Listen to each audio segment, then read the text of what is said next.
नमस्कार, हजुरलाई फेरि पनि स्वागत गर्दैछु। म चित्रकार अजय देशार। क्विक ट्रिट अन्तर्गत हामीले धेरै कुराहरू सिक्दैछौँ र छिटो छरितो तरिकाबाट सजिलो तरिकाबाट कसरी हामीले चित्र बनाउने भन्ने कुरालाई म अगाडि ल्याउँदैछु। आज पनि तपाईलाई सजिलो तरिकाबाट नयाँ अनि भिन्नै तरिकाको एउटा वर्क तपाईले सिक्न सक्नुहुन्छ। आउनुहोस्, आज हामी तपाईसँग रमाइलो क्रेयन कलरबाट अर्थात् ओइल पेस्टलबाट हामीले कसरी चित्र बनाउने भन्ने कुरा सिक्दैछौँ। भाइ बहिनीहरू, तपाईले सुरु गर्नुभन्दा अगाडि तपाईले येलो कलर लिनुहोस् अनि येलो कलरलाई तपाईले फुल पेपरमा गर्नुपर्छ भन्ने छैन। तपाईलाई जुन तरिकाबाट मनपर्छ त्यो तरिकाबाट तपाईको आफ्नै तरिकाबाट डिजाइन गर्न सक्नुहुन्छ। हेरौँ ल, हेर्नुहोस् त, मैले स्मुथ तरिकाबाट पनि गरिन, यहाँ टेक्सचर दिने तरिकाबाट गरेको छु। यसलाई मैले यति मात्रै गरेँ। अब यो पछाडि तपाईले रेड कलर लिनुहोस्, रेडमा पनि यो क्रिम्सन रेड लिनुहोस्। क्रिम्सन रेड लिनु भएपछि यसरी मजाले आफ्नै तरिकाको आफ्नै प्याटर्नमा तपाईले कलर गर्न सक्नुहुन्छ। त्यसपछि यो क्रेयन कलरलाई अलिकति डार्क लगाइदिनुहोस्। हेर्नुहोस्, यो रेड कलर र येलो कलरलाई यो लाइन सार्प लाइन देखेको छ, यसलाई हामी अलिकति मर्ज गर्छौँ। हेर्नुहोस् त, रेड कलरलाई सफ्ट तरिकाबाट हामी माथि लान्छौँ येलो कलरतिर। यस्तो गर्दाखेरि हाम्रो कलर येलो कलरमा रेड कलर मिसिँदाखेरि ओरेन्ज कलर बन्दै जान्छ। हामीले ओरेन्ज कलर माथि गइसकेपछि ओरेन्ज कलर पनि अलिकति युज गर्दा हुन्छ। हेर्नुहोस् त, बीचमा येलो कलर देखियो र येलो कलर र ओरेन्ज कलरको मिक्सरमा यस्तो भयो। अब हामीले ब्ल्याक कलर लगाउँ। हेर्नुहोस् त, आफ्नै तरिकाको डिजाइन दिन सक्नुहुन्छ है। तपाईले आफ्नै तरिकाको डिजाइन दिन सक्नुहुन्छ। मैले सजिलो तरिकाबाट सजिलो आइडिया मात्रै मैले तपाईलाई देखाउन खोजेँ। अब हेर्नुहोस्, यसैमा तपाईले यसरी बिस्तारै तपाईको आफ्नै आकारमा केही चिजहरू बनाउन सक्नुहुन्छ।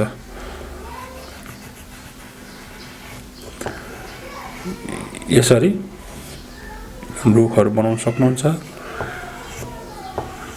त्यो चाहिँ तपाईलाई आफूलाई जस्तो मनपर्छ त्यस्तै डिजाइनमा तपाईले बनाउन सक्नुहुन्छ।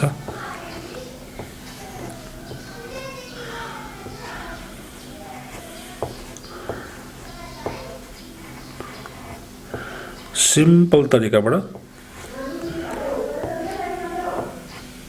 तपाईले युज गर्न सक्नुहुन्छ। तर यसलाई अलिकति डार्क पनि गर्न सक्नुहुन्छ। तपाईँ आफ्नै तरिकाबाट डार्क गर्नुहोस् र डार्क कन्ट्रोल गरेर गर्नु होला। यसमा घाँसहरू पनि राख्न सक्नुहुन्छ। हेर्नुहोस् त,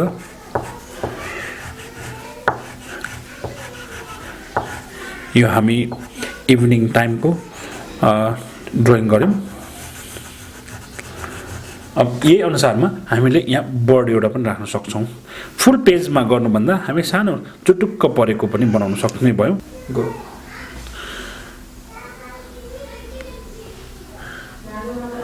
यसरी हामीले बोर्ड बनाउन सक्छौँ र यो बोर्ड बनाइसके पछाडि तपाईको वर्क सक्यो र तपाईले साइन गर्न सक्नुहुन्छ। जस्तै मैले यहाँ साइन गरेँ, मेरो साइन गरेँ। हेर्नुहोस् त, आफ्नै तरिकाले आफ्नो डिजाइन युज गर्नु होला। आफ्नै तरिकाबाट, कुनै पनि तरिकाबाट कपी गर्ने तरिकाबाट त्यसरी नगर्नु होला र सकेसम्म कलर गर्दाखेरि डार्क, यसरी डार्क देखिने तरिकाबाट गर्नु होला। यसमा हाँगाहरू धेरै राख्न सक्नुहुन्छ। तपाईले हाँगाहरू राख्न सक्नुहुन्छ। यति साइन गरिसकेपछि तपाईले अरू नछुनु होला। भाइ बहिनीहरू, तपाईले यति चित्र बनाइसक्नु भएपछि तपाईहरुलाई अब यो चित्रलाई कसरी राम्रो बनाउने भन्ने कुरामा तपाईलाई जिज्ञासा लाग्न सक्छ। यदि तपाईलाई जिज्ञासा हो भने हामी तपाईलाई राम्रो तरिकाबाट फ्रेमिङ गर्ने तरिका पनि सिकाउँछौँ। हेर्नुहोस् त, यो चार्ट पेपर तपाईले ल्याउनु होला, black chart paper. Black chart पेपरलाई तपाईलाई यो पेन्टिङ भन्दा, यो ड्रइङ भन्दा अलिकति बढी 2 इन्च 1 इन्च जति सकिन्छ त्यति अनुसारमा बढी काटेर तपाईले राख्नुपर्ने हुन्छ र तपाईलाई ग्लु ट्याग पनि ग्लु पनि चाहिने हुन्छ। तपाईले अगाडि राख्नु होला। अब यसको लागि मैले तपाईलाई हेर्नुहोस् त, यो साइज अनुसारमा मैले ग्लु स्टिकले लाउँदैछु। जहाँ हामीलाई चाहिन्छ त्यति मात्रै, धेरै पनि लाउनु पर्दैन। धेरै लाउँदाखेरि पनि पेपर ड्यामेज हुन सक्छ।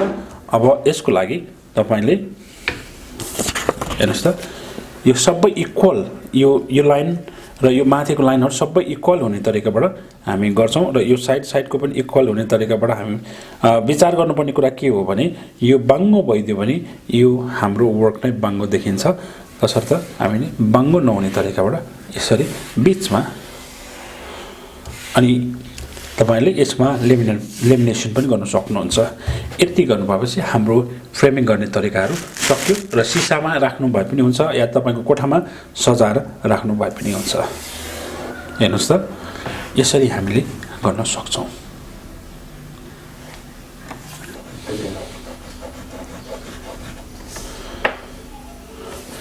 भाइ बहिनीहरु तपाईले आज क्रेयन कलरबाट कसरी चित्र बनाउने भन्ने कुरामा सिक्नु भयो तपाईले येलो अनि रेड अनि ब्ल्याक कलरले कसरी तपाईले चित्र बनाउन सक्नुहुन्छ छोटो समयमा भन्ने कुराहरु आजको एपिसोडमा विशेष मैले तपाईहरुलाई प्रस्तुत गरे यदि तपाईले यस्तै खालका भिडियोहरु हेर्न चाहनुहुन्छ भनेदेखि प्लिज क्विक ट्रिक को भिडियोहरुलाई लाइक शेयर अनि सब्स्क्राइब गर्नुहोला